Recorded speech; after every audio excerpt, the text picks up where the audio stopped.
আজকে অনেক রাত হয়ে গেল, কিন্তু একটাও মাছ বিক্রি করতে পারলাম না। এদিকে রাতও অনেক হলো। না না, এবার বাড়ি যাই।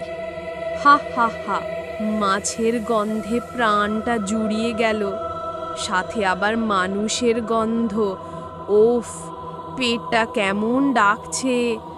আজকে বেটাকে বাগে পেয়েছি। হা হা হা।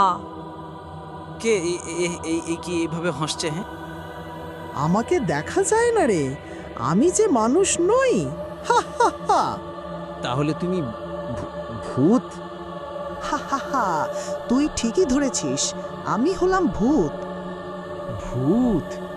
ওরে বাবা, তুমি তুমি কি চাও? হা হা হা, কি চাই বুঝলি না রে ভুকা? হা হা, তোকে সহ তোর মাছ চাই। হা হা হা। না না না, আমাকে মেরো না, তুমি আমার সব মাছ নিয়ে নাও, আমাকে যেতে দাও। তোর মাছ দিয়ে যে আমার পেটের ক্ষুধা মিটবে না। আমি হলাম মানুষ খেকো ভূত, মানুষ পেলে তার কলিজা ছেড়ে খাই। উফ, কতদিন মানুষের কলিজা খাই না, আজকে পেয়ে কিভাবে অভোকা থাকি বল? না না না না, আর কোনো কথা নয়, এইবার তুই শেষ। না না না, বাঁচাও বাঁচাও। আহ আহ আহ